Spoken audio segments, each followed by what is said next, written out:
2023년 11월 12일 오후 무렵이었습니다. 평소처럼 관리실을 찾았던 한 남성.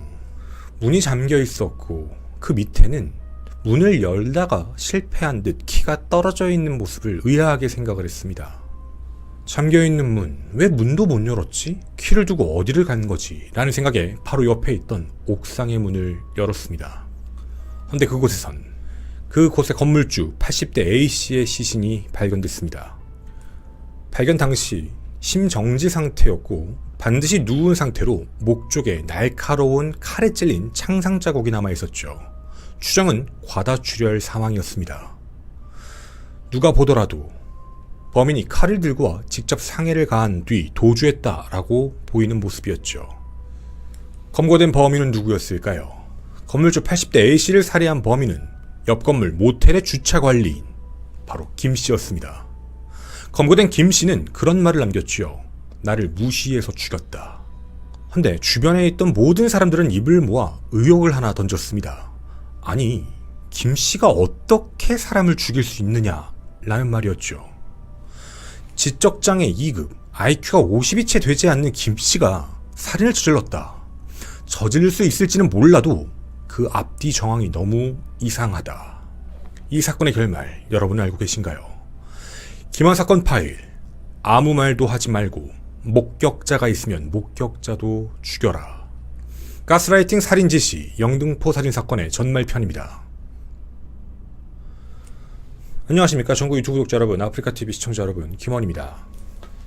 지적장애 2급인 김씨가 건물주 A씨를 살해하고 도주했다.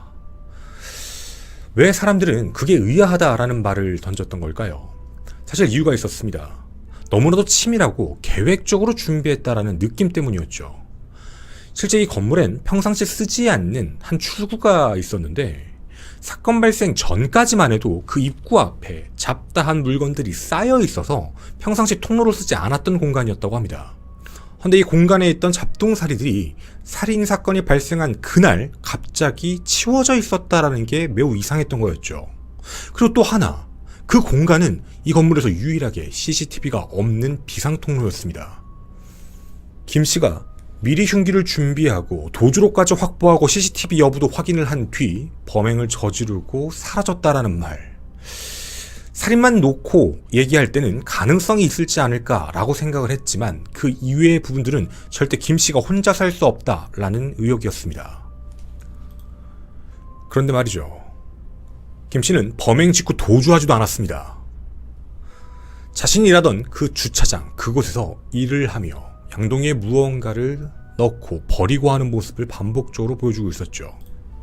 그리고는 살인사건을 쓰던 건물 옆 숙박업소를 직접 향하게 됩니다. 그리고 그 안에서 검은색 모직 코트를 입었던 걸 벗고 샤워를 한 뒤 옷을 갈아입고 나오게 됩니다. 경찰이 출동해서 수사를 하고 있었는데도요, 정말 태연하게 아무렇지 않은 척 움직였죠.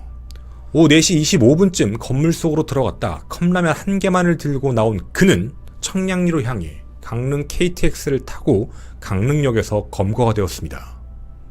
검거된 직후 자신을 무시해서 기분이 나빠서 죽였다라고 주장했던 김씨였죠.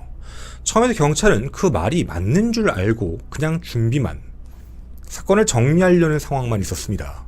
헌데 분명 살인을 저지른 건 김씨가 맞지만 경찰 쪽에서 보더라도 주변 모든 진술까지 합쳤을 때 혼자서 이런 끔찍한 범행을 저질렀다라고는 쉽게 납득이 되지가 않았다라는 점들이 보였죠.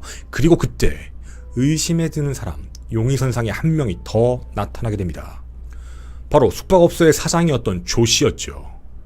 조씨는 좀 이상한 행동을 많이 했습니다.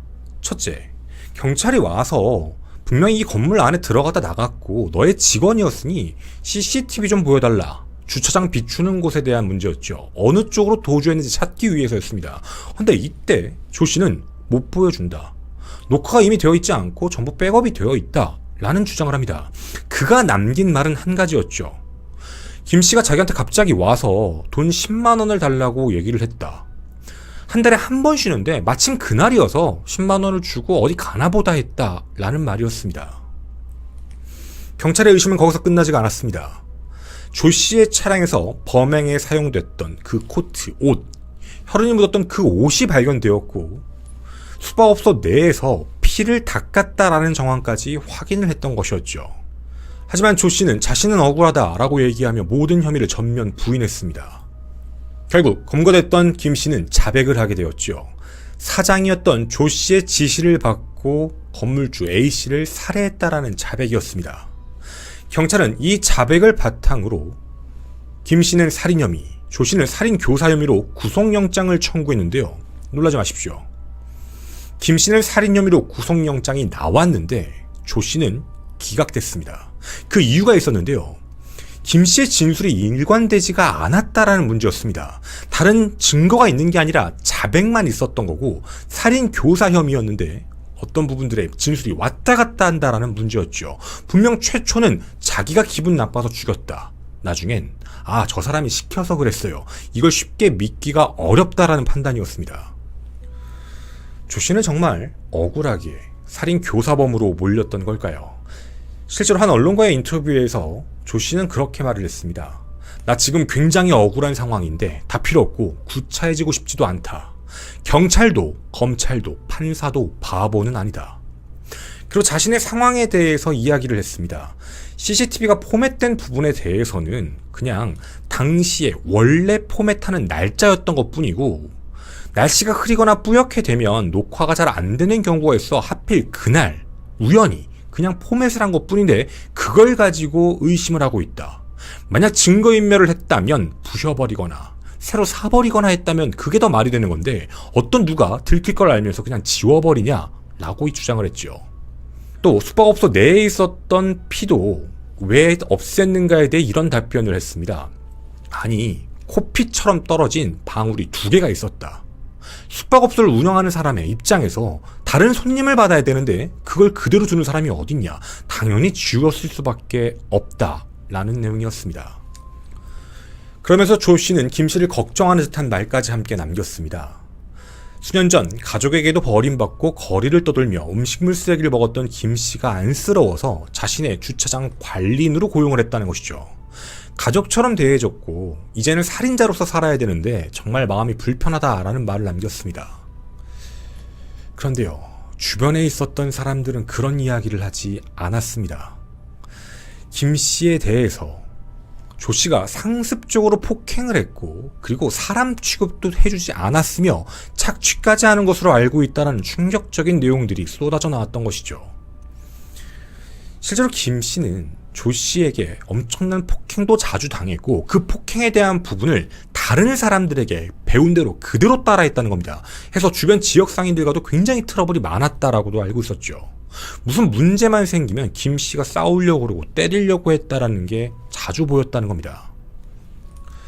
자, 물론 정황 증거입니다. 이런 내용만을 가지고 당연히 구속시키기는 어려웠을 수도 있습니다. 상황에 대한 부분에 대해서도 어떻게 보면 변명을 적절하게 했을 수도 있으니 말이죠. 조 씨는 마지막에 이런 이야기를 했습니다. 나는 돈이 없는 사람이 아니다. 현재 이 영등포 쪽방촌 재개발과 관련돼서 대표로서 일을 하고 있고 수천 명의 사람들의 돈을 움직이고 있다. 명예가 있는데 내가 뭐하러 굳이 죽이냐. 죽일 이유가 없다. 그 전체 땅의 10분의 1가량 약 10%를 사망한 피해자 건물주 A씨가 갖고 있는데 그 사람이 건재해야 내가 더 돈을 벌 수 있고 더 유리한 상황인데 그 사람이 사망하게 되면 손해를 보는 건 본인이다. 죽일 이유가 전혀 없다. 라는 주장을 펼쳤습니다. 하지만 말이죠. 주변에선 또 다른 이야기들도 함께 나오게 됐습니다. 실제로 조합장의 역할을 맡았던 조 씨는 주변 사람들, 다른 상인들과 A씨에게 또한 이런 말을 많이 했다는 겁니다. 내가 조합장이 되어서 이 안에 있는 재개발 감정평가서를 높인 뒤 너희가 원했던 250억이 아니라 300억을 받아줄 테니 차액 50억에 대한 30%, 15억을 나에게 수수료로 달라. 이런 부분들로 갈등이 점차 깊어졌다라는 것이죠.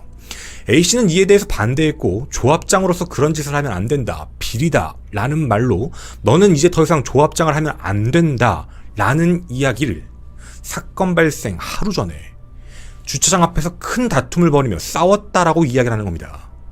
그로부터 며칠 그렇게 끔찍한 피해자가 된 것이었죠. 정황상 분명 조 씨가 김 씨를 시켜서 이런 범행을 저질렀을 것이다 라고 유추해 볼 수는 있었습니다. 헌데 우리는 과거 이은혜 사건 때도 한번 들었던 이야기가 있었죠. 심리적 지배, 가스라이팅에 대한 부분입니다. 정말 조 씨가 김 씨를 시켜서 심리적 지배, 가스라이팅을 해서 살인을 저지르게 만든 게 맞는 것인가? 그걸 과연 인정할 수 있는 것인가에 대한 부분으로 또다시 그 가스라이팅에 대한 부분이 논쟁이 다시 한번 촉발되었습니다. 자백만이 있었던 이 사건, 만약 검거됐던 김 씨의 진술이 일관되지가 않고 지적장애자이다 보니 이걸 만약에 일부러 떠넘기기 위해 회피성 발언을 한 것이다 라는 것이 된다면 조 씨는 무죄 판결을 받을 확률이 매우 높은 상태였었죠. 하지만 경찰은 멈추지 않았습니다. 끝까지 증거를 추적하고 알아내기 시작한 것이죠. 이 사건의 결말에 대해 모르시는 분들이 많이 계십니다.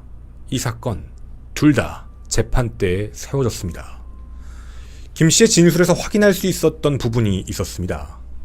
사장이었던 조 씨가 범행 도구를 미리 준비하라고 시켰으며 흉기와 옷은 자신의 차에 넣어놔라, 자신이 알아서 버리겠다라고 얘기했다는 것이었죠. 조 씨가 김 씨에게 이런 일을 시켰던 이유가 있었습니다. 앞서 말씀드렸던 그 조합장과 관련된 문제였습니다. 따라서 이 안에 이권에 대한 문제들이 발생되면서 이 사람을 살해해야 되겠다라고 생각했던 조 씨가 자신이 심리적 지배를 하고 있던 지적장애 김 씨에게 모든 내용들을 시켰던 부분이었죠. 그런데 이걸 그냥 시킨 게 아니었습니다. 처음부터 데려왔을 때 불쌍해서 데려왔다. 아니요, 거짓말입니다. 그가 받고 있던 장애수당까지 착취하고 그뿐만이 아닙니다. 거의 돈도 주지 않고 자신의 모텔에서 숙박을 할 수 있는 것처럼 얘기를 했지만 실질적으로는 주차관리소에서 잠을 자게 만들었습니다. 거의 노예 생활이었죠. 거기서 끝나지가 않았습니다. 자신을 절대적으로 신뢰하고 의지하게 만드는 걸 상당 기간 오랫동안 펼쳐왔던 것입니다. 그리고 이런 말들을 지속적으로 합니다. 옆에 건물주 A씨가 네 욕하고 다니더라. 그 건물주 A씨만 없으면 살기 편할 텐데. 그 건물주 A씨가 너 장애수당 못 받게 만든데 적개심을 계속해서 심어준 것이었죠. 그리곤 그 뒤에 조씨와 김씨가 함께 범행을 계획적으로 준비합니다. 감시 카메라의 위치도 바꿔놓고 어떻게 공격할지에 대해서, 어떻게 살해할지에 대해, 그리고 매번 주기적으로 같은 시간에 출근했던 피해자의 동선까지 전부 파악해 어디서 어떻게 죽여라, 그리고 어디로 도주해라, 이 모든 것들을 조 씨가 지시를 했던 상황이었습니다. 평상시에 말을 이렇게 했습니다. 때리면서도 나는 너의 아빠이자 형으로서 너를 위하는 사람이다. 네가 나를 좀 도와줘야 되겠다. 이게 안 되면 우리 모두 힘들어진다. 결국 김 씨는 조 씨의 말을 듣고 배운 대로, 학습한 대로 그 모든 범행을 차근차근 아무렇지 않게 진행을 했죠. 살인 혐의에 김 씨의 재판이 먼저 있었습니다. 재판 내내 자신은 억울하다라며 억울함을 호소했죠. 시켜서 살인을 저지른 것도 잘못이 크지만 이건 분명 조 씨가 시킨 것이다. 제출한 반성문을 참작해달라라는 요청이었습니다. 김 씨의 형량이 몇 년인 게 맞을까요? 누군가에게 가스라이팅을 당해 살인 교사범에 의해서 살인을 저질렀던 김 씨. 재판부는 김 씨에게 징역 15년형을 선고했습니다. 피해자에게 반감을 가졌다라는 그 이유만으로 잔인하게 살해한 데다 폭력범죄 누범 기간 중 범죄를 저질렀다라는 부분이 있었죠. 그 전에도 한번 폭행 사건이 있었던 겁니다. 다만 뒤늦게나마 후회하고 반성하는 모습을 보여주며 지적장애를 이용한 교사범의 사주에 따라 범행을 저지른 점을 참작한다. 이게 15년형의 이유였습니다. 김 씨의 재판이 먼저 시작되었다라고 말씀을 드렸죠. 그리고 그 재판부는 분명 그렇게 결정을 내렸습니다. 교사범이 시켜서 한 것이 맞다. 네, 조 씨의 재판이 진행되고 있었지만 조 씨는 교사범이라는 게 거의 확정적으로 결론이 난 상태였습니다. 이렇게 판결이 났는데 만약 조 씨에게 무죄 판결이 난다면 무언가 이상한 상황이었죠. 그런데도요, 조 씨는 끝까지 떳떳한 자세를 유지했습니다. 말도 안 되는 이야기를 계속 반복하면서 자신은 죄가 없다라는 걸 무죄 주장을 계속해서 했던 것이죠. 그런데 그 뒤에 충격적인 내용들도 하나씩 전해집니다. 조 씨가 김 씨에게 이런 말까지 시켰다는 겁니다. 조심해라. 피해자 A 씨가 평상시도 녹음을 할 수도 있으니까 어떠한 대화도 하지 말고 죽여라. 이게 연습했던 방법입니다. 출근하려고 키를 열고 관리실의 문을 열려고 하는 그 순간 그대로 나파서 옥상으로 향한 뒤 아무 말도 없이 공격해 살해한 겁니다. 조 씨는 이런 지시까지 내렸습니다. 혹시 네가 살인을 저지르는 동안 목격자가 있으면, 그 행위를 본 사람 그 누구라도 있으면 그 사람도 죽여라. 만약 이 범행에서 누군가가 목격자로 나타났다면 김 씨에게 또 다른 피해자, 어떻게 보면 연속적인 살인사건이 발생될 수도 있었습니다. 조 씨는 이런 부분을 아무렇지 않게 김 씨에게 시켰던 것이었죠. 극악무도한 살인교사범입니다. 조 씨가 김 씨를 정말 아꼈다고요? 임금 5,450만 원을 주지 않았고, 또 장애인 급여 중 모텔 방세다라는 변명으로 매달 5, 60만 원씩 총 1,570만 원까지 가로챘습니다. 그러면서 자신이 기분이 나쁘면 폭행을 가했고, 자신의 말을 따르게 했으며, 그리고 결국 살인까지 저지르게 만들었죠.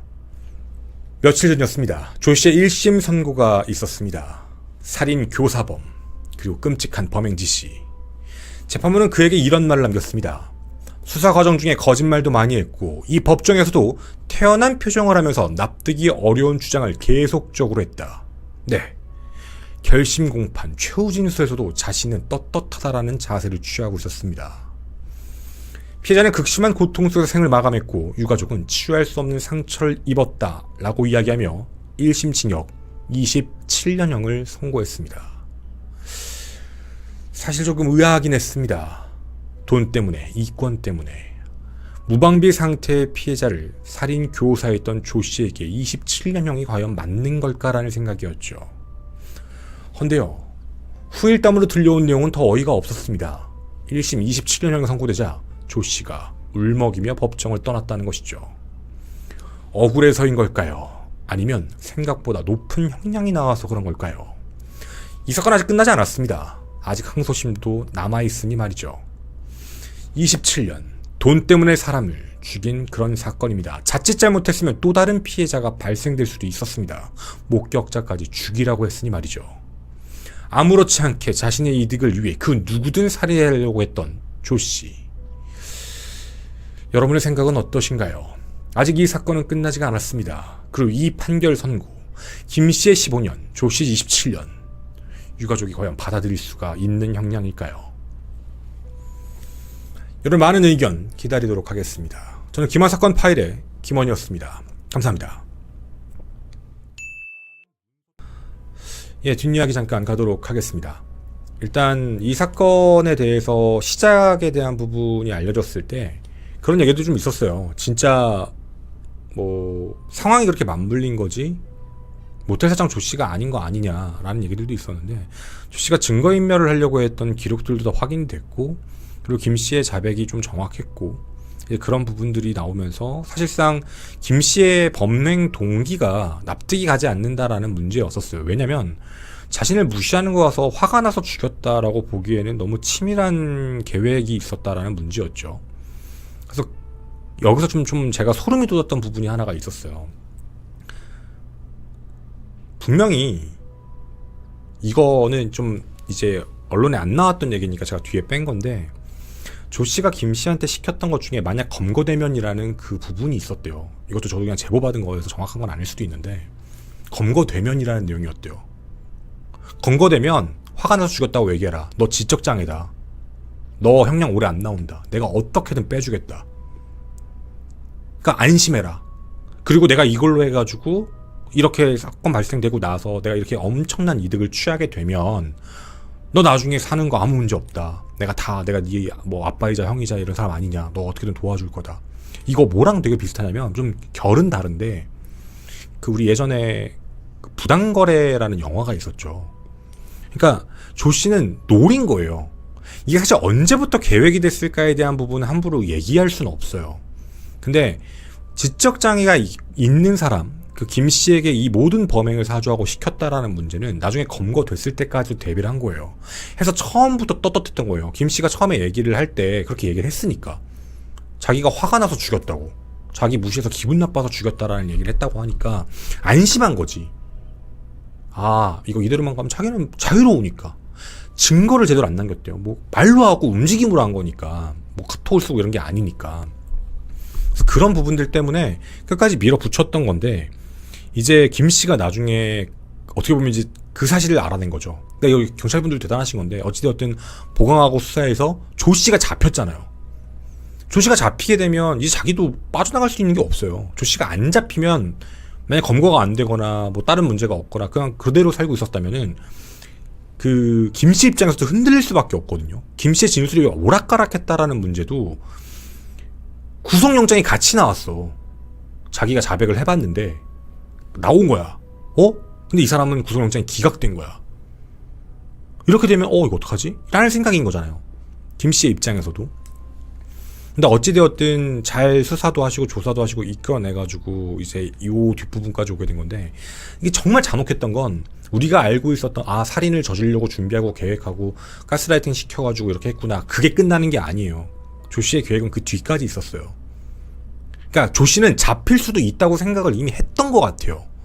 그 안에 있었던 상황들을 놓고 보면 CCTV에 대한 부분이 명확하지 않고 뭐가 없고 하더라도 분명 검거될 수는 있어. 근데 검거돼도 자기는 아니야. 자기만 안 불게 만들면 돼. 그럼 계속 시킨 거예요. 그러니까 자기만 안 불면 자기는 자유로우니까. 자기가 걔를 지켜주겠다고 하면 되는 거니까. 그럼 김씨는 그거 믿고 한 거고. 만약에 주변 사람들의 그런 이야기가 없고 뭔가 신빙성이 있는 그런 내용들이 없었다라고 한다면 진짜 어떻게 될지 모르는 거죠. 그럼 우리 언론에는 그냥 뭐 지적장애자가 자기가 불만을 품어서 그런 범행을 저질렀다라고 할 거니까. 왜냐면 다 이용한 거예요. 아까 말씀드렸잖아요. 평상시에 엄청 맞았다고. 그래서 김씨가 막 주변 상인들하고도 싸우고 손님하고도 싸우고 막 엄청 공격적이었대요. 폭력전과 그 누범기간이었고. 그래서 그렇게 얘기시킨 거예요. 평상시에도 공격적이니까 주변의 사람들 인터뷰 따보면 평상시에도 사람들 막 공격하고 막 뭐라고 해요 라고 하면 그게 맞아 떨어지니까 얘도 그래가지고 이렇게 죽였구나. 그럼 언론에 그렇게 뜰 거니까. 그래서 그걸 다 노리고 했던 건데 네, 결국에는 그렇게 된 거죠. 진짜 이 사람은 저는 27년 나온 게 지금도 이상해요. 모든 걸 대비하고 자신의 이득을 위해서 다른 사람들도 죽이라고 얘기했던 사람인데 정상적인 게 아니거든요. 누가 보더라도. 그래서 저는 항소심 때는 형량에 대한 부분을 좀 더 다시 제고해 주시는 게 좋지 않을까라는 그런 생각이 좀 들어요. 개인적으로. 여기 뒷이야기까지 전해드렸습니다. 네, 김원의 괴담원 3화입니다. 오늘은 실제 사건을 먼저 얘기를 하면서 진행을 좀 해보고자 합니다. 정신질환을 앓고 있는 사람 중 이상한 그림을 그리는 경우가 종종 있다고 합니다. 보시는 사진, 에드워드 셀먼드라는 사람의 사진입니다. 그는요, 28세 나이에 중증 정신질환을 진단받았는데요. 잘 봐주십시오. 그가 그린 그림입니다. 파란 바탕에 초록색 옷을 입은 한 남성의 그림. 눈에 띄는 것은 머리카락 대신 뇌를 그대로 표현했다라는 점입니다.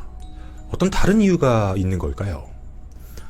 정신건강 전문가는 보통의 사람의 머릿속에 뇌가 있다, 당연히 그렇게 알고 있는데 그걸 인물화해 뇌를 그리는 사람은 없다라고 말을 합니다. 당연한 얘기죠. 피부에 가려져서 눈으로는 볼 수 없기 때문입니다. 그런데 에드워드 같은 환자 중에는 보이지 않는 그 내부를 그리는 사람들이 많이 있다고 하는데요.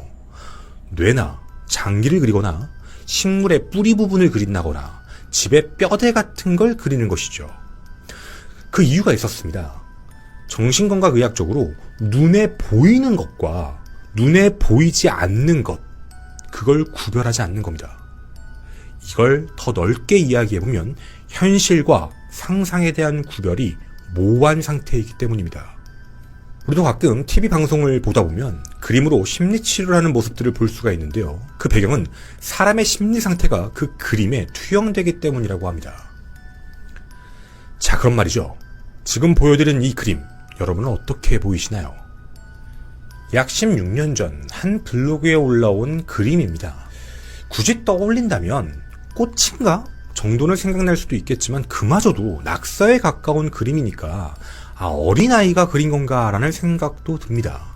그런데 이 그림에도 분명 내면이라는 건 존재할 것 같은데요. 여러분은 이 그림에서 그 내면, 무엇을 알아내실 수 있을까요? 어떤 누군가는 정서적으로 많이 불안하구나. 어떤 누군가는 엄청 어린아이 아닐까요? 색깔만 구별하고 그냥 그림을 그리는 실력이 떨어져서 그럴 수도 있죠. 다양한 추측이 나올 것 같습니다. 자, 그럼 16년 전 그날의 그 글이 있던 블로그, 무슨 일이 있었는지 자세히 살펴보도록 하겠습니다. 일본의 유명 웹사이트 채널인 이 채널, 그곳에 너희가 좋아하는 사이트 좀 알려줘 라는 게시글에 수많은 댓글이 달리게 됩니다. 그런데 그중 185번째 댓글은 다른 댓글과 다르게 아주 간단 명료하게 적혀 있었죠. 사라지는 카나의 일기. 블로그를 검색해보니 진짜로 있었습니다. 간단한 디자인의 기본 폰트, 개인 블로그 화면이었죠. 블로그에는 9월 4일 밤 9시 32분 최근 게시물이 하나 있었습니다. 이 글을 눌러보니 앞서 보여드렸던 그 형체를 알 수 없는 사진 한 장과 글이 함께 적혀 있었죠. 카나는 이제야 열이 내렸다. 하지만 먹는 양이 어제보다 적어 걱정이다. 이불에 실수를 좀 했다. 어쩔 수 없다. 사진은 카나가 오늘 그린 그림인데 보면 힘이 절로 난다. 나도 힘을 내야지. 켄토. 이 글을 본 누구라도 몇 가지 추측은 가능해집니다. 아, 이 그림 아이가 그린 거구나. 켄토라는 사람은 카나의 아버지겠구나. 아이의 몸 상태가 좋지 않아서 아버지가 걱정을 되게 많이 하고 있구나 라는 정도죠. 그런데 말이죠, 무언가 소름 끼치는 느낌이 하나 듭니다. 여러분도 눈치채셨나요? 흔한 육아 블로그 같은데 글과 맞지 않는 느낌, 바로 블로그 타이틀입니다. 사라지는 카나의 일기. 게시글이 처음 올라온 시점은 이 글에 4개월 전 처음 뵙겠습니다 라는 글로 시작합니다. 2008년 4월 30일이었죠. 오늘부터 일기를 쓰려고 합니다. 이건 카나가 그린 그림입니다. 하고 그림을 하나 올렸습니다. 자, 우리가 봤던 마지막 사진보다 4개월 전 첫 번째 글, 그곳의 카나의 그림입니다. 어떠신가요? 이 그림은요, 누가 보더라도 굉장히 잘 그린 그림입니다. 헌데 불과 4개월 만에 그림체가 어떻게 이렇게 달라질 수가 있었던 걸까요? 두 번째 글은 5월 1일에 올라왔습니다. 오늘 아침은 좀 사치를 부려서 파스코의 두톤 식빵, 나는 블루베리 잼이 좋아, 카나는 마멀레이드가 좋아, 이제 곧 주말 힘내자, 켄토. 눈에 띄는 것은요, 자, 우리는 마지막 글을 이미 봤습니다. 근데 이때까지는 카나가 아프다라는 내용이 아예 없지요. 그냥 일상 기록만 남겼습니다. 그런데 5월 2일 그림이 다시 등장합니다. 카나는 그림을 잘 그려요. 꽃을 자세히 보고 그리니까 완전 똑같이 생겼다. 다음엔 내 얼굴도 그려줘라고 했더니 마음이 내키면 이라고 했습니다. 켄토. 사실 다른 문제를 찾는다라는 느낌은 아니었는데요. 문제는 그 다음 5월 3일의 글부터입니다. 매우 충격적인 내용이었습니다. 오늘은 특별한 날이에요. 카나와 제가 사귀기 시작한 지 3개월 되는 기념일. 케이크로 축하를 했어요. 아직 서로를 잘 모르지만 앞으로도 사이좋게 지내고 싶어요. 켄토. 부모와 자녀의 관계라고 우리 모두 유추했습니다. 하지만 이들은 연인 관계였습니다. 육아 블로그가 아니라 연인 블로그였다는 뜻인데 그 내용과 그림은 더더욱 우리에게 기괴한 느낌을 전하게 되죠. 이후 카나의 그림도 올라오지 않고 영화를 봤다, 물건을 샀다 등 흔한 연인 블로그의 형태로 글이 업로드가 됐습니다. 그런데 5월 12일 사진과 함께 글이 적혀 있었습니다. 오랜만에 카나의 그림입니다. 켄토가 그린 그림을 보고 싶어라고 카나가 말했고, 나는 미술에 재능이 전혀 없으니까 카나가 색연필을 떨어뜨리면 주워주는 것밖에 못해요 라는 글이었습니다. 그런데 불과 10일 첫 글과 똑같은 그림을 그린 것 같지만 균형부터 모양이 모든 게 삐뚤어지기 시작을 했습니다. 5월 13일 사진, 5월 15일 사진, 5월 21일 사진. 그림이 분명 점점 달라지고 있습니다. 마치 형체를 제대로 못 알아본다라는 느낌처럼 말이죠. 20일날 켄토는 예술적이라는 말을 남겼지만 보통 그렇게 생각하기엔 같은 피사체를 반복적으로 그린데 완전히 다른 식으로 표현했다라는 건 분명 이상한 일입니다. 그 다음 글은 5월 29일. 내용은 이렇게 적혀 있었습니다. 카나는 지금 마음의 병을 앓고 있다. 요 한 달간 대화가 통하지 않는 일이 잦았고 전에 비해 카나는 표정이 없어졌다. 우리는 함께 살면서 불안하고 힘이 든다. 하지만 카나를 좋아하니까 매일 열심히 돌보고 있다. 마지막으로 이건 카나가 그린 그림이다. 그렇습니다. 그림이 좀 이상하게 나왔던 것, 카나의 병 때문이었겠죠. 켄토의 글대로 생각을 해보면 정신질환을 앓고 있는 카나가 점차 그림을 이상하게 그리고 있다라는 점입니다. 6월 10일, 6월 28일, 7월 11일, 8월 16일 누가 보더라도 카나의 상태는 점차 악화되고 있는 모습입니다. 자, 그런데요, 여기까지. 우리 보통 이런 글을 보게 되면 문득 드는 생각이 하나 있습니다. 겉으로 걱정하고 헌신하는 글들을 남기는 모습의 켄토지만 남는 의문점 하나. 아니, 이 정도까지 심각해지고 있는데 왜 병원에 데리고 가지 않을까라는 궁금증입니다. 병원에 데려가지 못할 만큼 상태가 안 좋은 건가? 아니면 그 정신질환 자체가 더 이상 케어가 안 돼서 그러는 걸까? 너무 좋아하고 사랑해서 사람들에게 그런 모습을 보이고 싶어 하지 않는 걸까? 그런 의문점이 남은 채 9월 18일 이 글을 끝으로 더 이상의 활동은 없었습니다. 카나와 제대로 대화한 건 언제가 마지막이었을까? 그러고 보니 언젠가 켄토가 그린 그림을 보고 싶다라고 말했었지. 나는 그림이 서툴지만 열심히 그려봤다. 역시 잘 안 그려지네, 켄토. 마지막 그림은 켄토가 그렸습니다. 그리고 이 글을 끝으로 어디에서도 흔적은 나타나지가 않았죠. 켄토는 이 그림을 왜 그렸던 걸까? 사진을 다시 한번 자세히 봐주십시오. 이 사진 무언가 어딘가 이상하지 않나요? 그대로 두기엔 누구라도 찜찜한 마음이 들 수밖에 없는 상황이었습니다. 결국 인터넷 커뮤니티를 수소문한 끝에 이 내용에 대해 한 가지 힌트를 알 수가 있었죠. 카나가 처음에 그렸던 그림, 병에 있는 조그만 노란색 꽃을 기억하실 겁니다. 2008년 4월 한 달력 사진이라는 제보였습니다. 실제로 존재하는 피사체가 아니라 사진이었죠. 근데 그림은 그 이후 갑작스럽게 바뀌었습니다. 분홍색이었죠. 5월 달력입니다. 그럼 이걸 알 수 있을 것 같습니다. 켄토와 카나가 있던 집에도 이 달력이 있었고, 카나는 이 달력을 보며 4월 달에 그린 그림, 5월 달에 그린 그림을 알 수가 있는 것이죠. 자, 그런데 우린 그림이 변화하는 걸 알았습니다.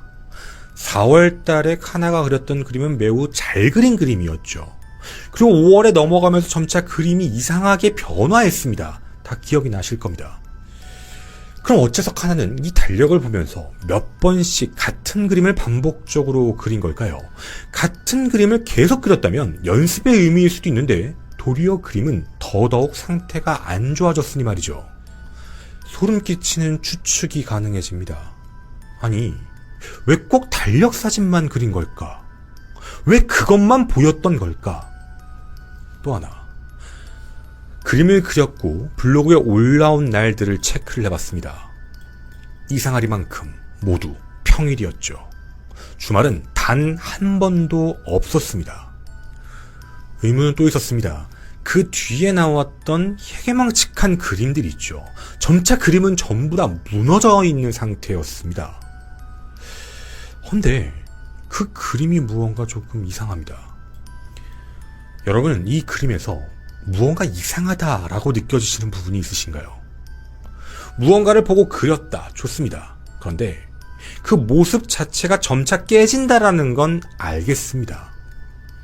근데요, 날마다 모양과 크기가 달라집니다. 그리고 같은 종이의 위치도 다릅니다.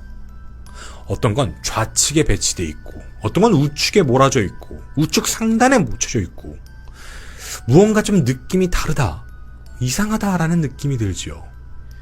네모난 종이에 각각의 위치들로 크기가 변화되면서 그려지고 있다. 매번 평일에만 그림을 그리고 있다. 같은 색깔로 모아서 그린 날짜와 확인을 해보면 무언가 티가 나지 않을까.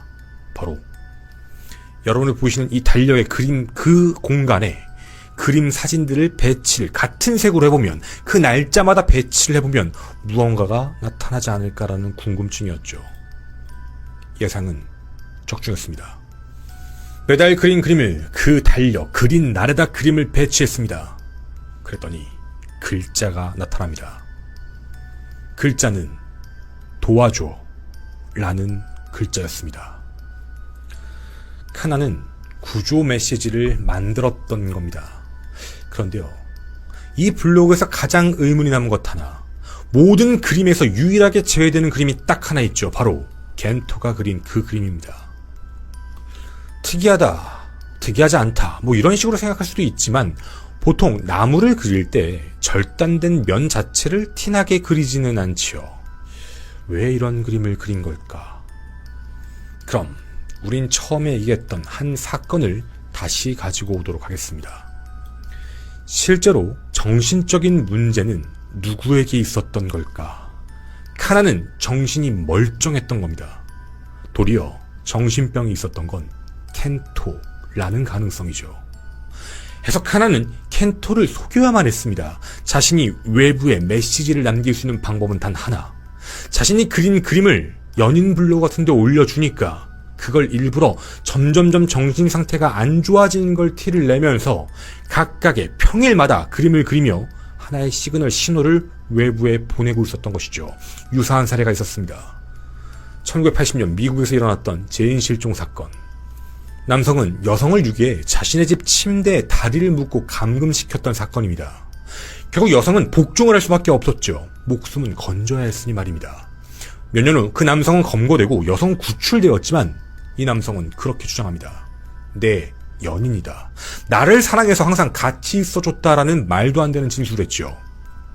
여성의 방어를 위한 복종을 사랑이라고 생각한 망상입니다. 그 남자의 이름 에드워드 살먼드.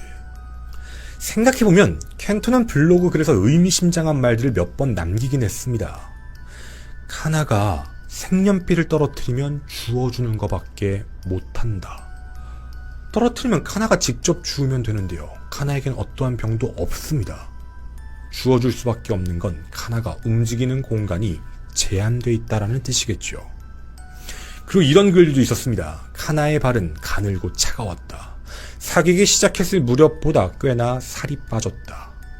발이 가늘고 차가웠다. 발이 묶여있을 가능성. 자, 이 글대로 유출해보면 카나는 어디에 있었을까요? 공간은 단 한 군데가 유출됩니다. 침대입니다. 어쩌면 침대에 결박되어 있었고 볼 수 있었던 건 달력뿐이며 스스로 할 수 있는 행동이 미친 척을 하며 그림을 점차 이상하게 그려서 메시지를 만들어 외부에 공개하는 방식이었죠. 실제로 정신적인 문제가 있던 건 카나가 아닌 켄토. 카나는 이를 이용해 자신이 문제가 있음을 이야기하며 점차 이상하고 기괴한 그림으로 누군가 알아줄 메시지를 만들어 사랑하는 척 유행했던 그 연인 블로그에 올려주도록 유도했다라는 겁니다. 그런데요, 문제는 9월 18일을 기점으로 모든 글이 멈춰버렸습니다. 그 마지막은 켄토의 그림이었다라는 것이죠. 당시 수많은 제보 내용들, 분석한 내용을 토대로 경찰에 신고를 했지만 그 이후 어떤 일이 있었는지는 알 수가 없었습니다. 그런데요, 이 글이 올라오기 몇 년 전 출시된 한 권의 책에서 낯익은 그림을 하나 발견하게 됩니다. 어디서 많이 보시지 않았나요? 이 책은 범죄자, 이미 범죄자가 된 그 범죄자가 그린 그림을 정신과 전문의가 분석하는 교육용 책인데 그 안에 켄토의 그림이 있었던 겁니다.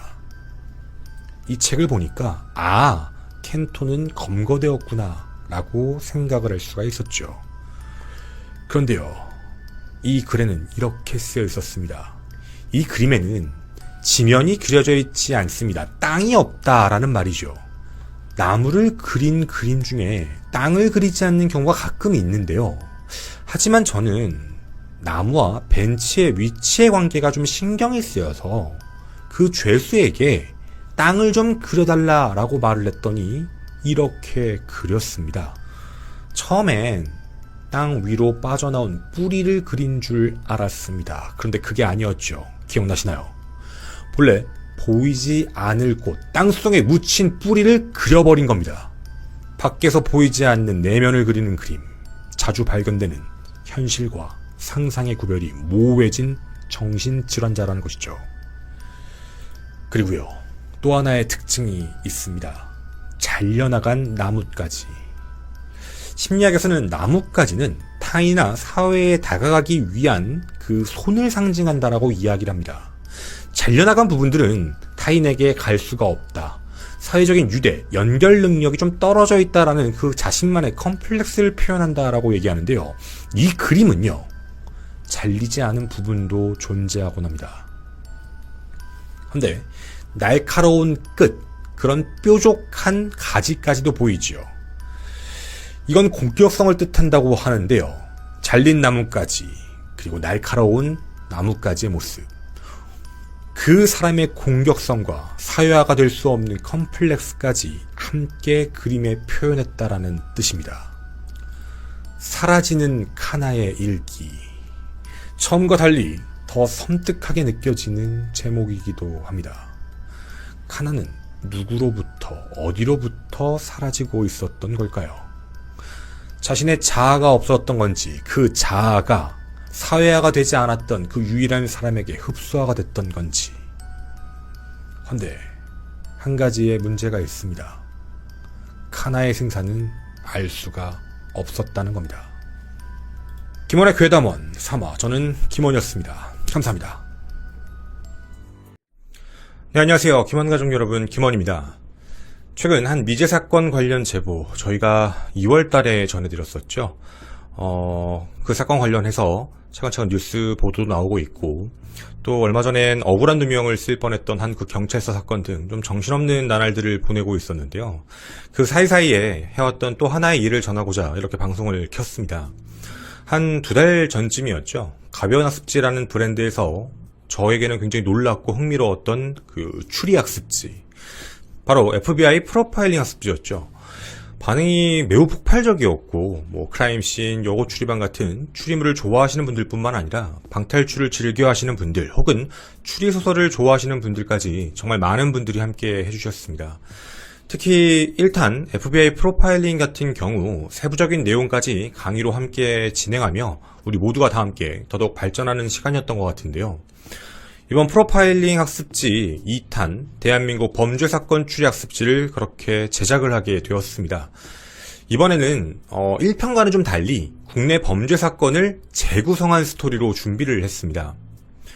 앞선 프로파일링 학습지가 많은 사랑과 관심을 받았기 때문에 이번 대한민국 범죄사건 추리 학습지가 많은 분들에게 사실 좀 실망을 끼쳐드리지 않을까라는 좀 걱정을 했었는데요. 15개의 사건을 전부 재구성해서 내용이 나온 걸 보고 그 걱정 또한 모두 사라졌습니다. 그래서 이번 추리학습지는 앞선 내용보다도 더 흥미롭고 박진감 넘치는 내용들이 많이 있을 것 같습니다. 대한민국 범죄 사건 추리학습지는 충격적이고 잔혹한 범죄 사건을 재구성한 15개의 스토리와 단서들을 바탕으로 만들었는데요. 이번 테마는 여러분이 직접 강력반의 형사가 되어 실제 수사 방식을 그대로 학습지에서 주어진 단서들을 쫓아가며 사건의 실마리를 찾고 범인을 찾는 게 아니라 범행 방식을 밝혀보시게 될 텐데요. 주어진 시간 안에 범행 방식을 맞추어야 이 사건을 종결지으실 수 있을 겁니다. 앞서 말씀을 드렸는데요. 이번 추리학습지는 인물, 사건, 구체적인 시기 등 이런 내용들은 사실과 무관합니다. 그런데 실제 사건처럼 숨막히는 긴장감을 느끼실 수 있게 엄청난 노력을 기울였습니다. 또한 각 사건에 따라 여러분이 알고 계시면 좋을 만한 정보들을 저 나름대로 좀 정리해서 알려드리고자 하는데요. 사실 여러 가지지만 그 중에 이번 2탄에도 제가 제작 참여를 결심한 이유가 하나 있습니다. 최근 대한민국엔 여러 말도 안 되는 범죄들이 발생하고 있는 현실들이죠. 그런 부분을 생각하며 어떻게 하면 예방을 할 수 있을지 참 어렵겠지만, 그리고 각 사건에서 우리들의 생각과 우리들의 자세, 우린 대한민국 사람이니 그걸 한번 같이 고민해보자 라는 취지를 더하여 영상을 담고자 했습니다. 단지 개인의 느낌과 촉이 아니라 현장의 단서와 흔적을 통해 사건의 실마리를 풀어가는 진짜 프로파일링, 국내 범죄사건 전문 작가 더글님과 미스터리 사건 유튜버 김원의 해설. 과연 여러분은 주어진 단서로 그 잔혹한 범행 방식을 밝혀내실 수가 있을까요? 그리고 우리가 무엇을 하고 무엇을 생각해 볼 수 있는지 여러분과 함께 해보고 싶습니다. 네, 가벼운 학습지와 함께하는 대한민국 범죄사건 학습지를 소개하겠습니다. 1탄과 마찬가지로 대한민국 범죄사건 학습지 총 3권, 동영상 강의 15강, 대한민국 범죄 미공개 X파일, 형사사건 수첩 등으로 구성되어 있는데요. 패키지 구성에 따라 조금씩 달라집니다. 이번엔 총 4가지 패키지가 준비됐는데요. 첫 번째, 초보형사 패키지. 범죄사건 학습지를 PDF로 총 3권을 전해드리고, 그리고 미공개 X파일, 해설 강의는 총 15강, 60일간 수강이 가능하십니다. 그 다음은 수습형사 패키지인데요. 초보형사 패키지와 상품 구성은 동일하지만 해설 강의 총 15강이 60일이 아닌 평생 수강입니다. 세 번째, 전문형사 패키지. 범죄사건 학습지 3권이 PDF 파일이 아닌 실제 교재로서 제공이 되고, 미공개 X파일은 PDF, 해설 강의는 15강 총 평생 수강이고요. 하나가 더 옵니다. 바로 형사사건 수첩이죠. 그리고 마지막, 명예형사 패키지 상품 구성이 있는데요. 이 구성품은 1탄과 2탄의 결합 상품입니다. 두 개의 구성품이 모두 포함되는 것이죠. 1탄인 FBI 범죄 프로파일링, 2탄인 대한민국 범죄사건 학습지의 6권, 총 실물 교재를 함께 드리게 되고, 미공개 X파일 PDF, 그리고 1탄에서 진행됐던 법의학 사전 PDF 파일, 해설 강의는 총 30강으로서 평생 수강이 가능하십니다. 그리고 FBI 패키지에 있었던 프로파일링 수첩과 2탄의 형사사건 수첩까지 모두 제공해 드립니다. 가벼운 학습지와 함께하는 2탄, 대한민국 범죄사건 추리학습지, 많은 관심 부탁드립니다.